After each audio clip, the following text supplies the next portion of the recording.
à tous et bienvenue dans cette vidéo. Je suis très contente de vous retrouver avec ces quelques images d'automne. Donc vous l'aurez vu dans le titre, je vous embarque avec moi lors de la création d'une couronne d'automne que j'ai eu envie de faire cette année. C'est une première pour moi. J'ai déjà eu l'occasion de créer des couronnes de Noël, mais jamais aux couleurs de l'automne.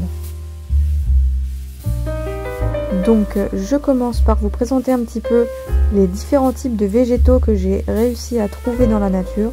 Donc vraiment au cours d'une balade, j'ai vraiment choisi en fonction des couleurs, des textures, des formes et même des odeurs. J'ai d'ailleurs trouvé ces fougères magnifiques, très orangées, très lumineuses.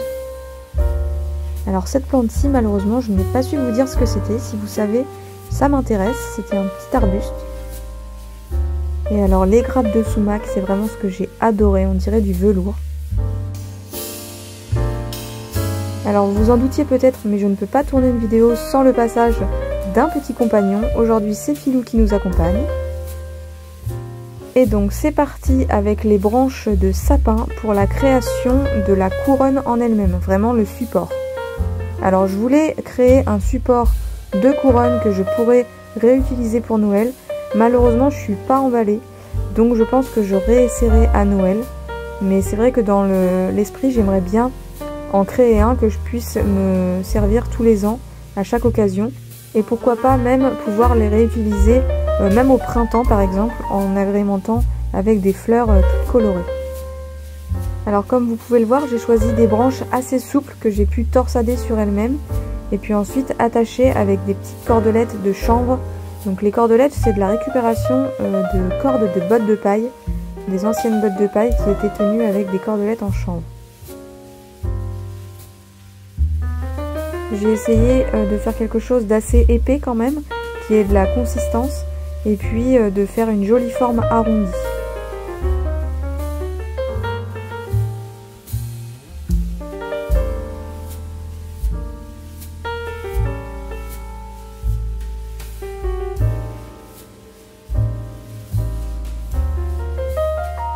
Après Filou, c'est au tour de Maki de venir faire un petit coucou devant la caméra. Elle était très câline et surtout, il était l'heure de manger pour elle, vers 17h30, 18h. Donc, elle faisait un petit peu la faillotte pour pouvoir avoir ses croquettes un peu plus rapidement. Mais comme vous avez pu le constater, j'ai réussi à rester de marbre devant tant de charme. Car j'étais concentrée dans ma couronne, que je voulais faire avant que la nuit ne tombe.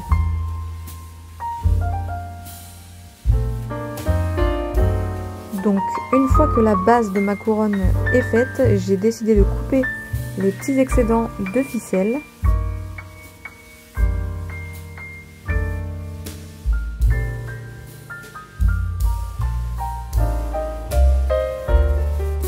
Et donc maintenant c'est parti pour l'agrémenter avec tous les petits végétaux que j'ai ramassés dans la forêt ou autour de la maison.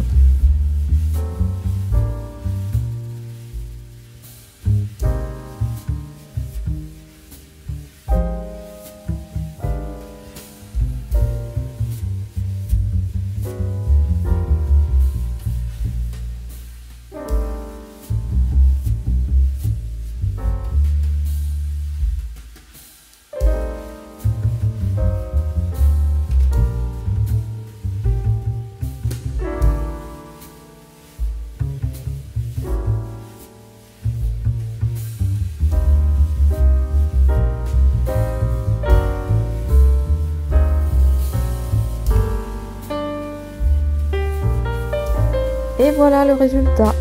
J'espère que ma petite couronne un petit peu folle vous plaît. J'ai tourné ces images pendant que le soleil se couchait, donc la couleur fluctue un petit peu. Mais je pense qu'on a quand même un bon petit aperçu du rendu.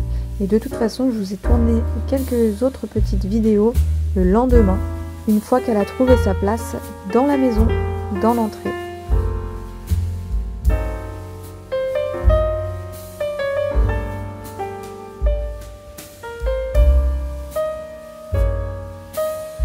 Et comme vous pouvez le constater, j'ai agrémenté ma couronne d'une petite guirlande lumineuse, ainsi que 2 citrouilles faites maison en laine, celle de droite étant entièrement en laine mohair donc avec la laine de mes chèvres angora. D'ailleurs, ces petites citrouilles seront bientôt à la vente. N'hésitez pas à m'envoyer un message si cela vous intéresse. J'attends bien sûr toutes vos réactions dans les commentaires de cette vidéo. J'espère de tout cœur que cette vidéo vous aura plu. Je vous remercie et je vous dis à très bientôt.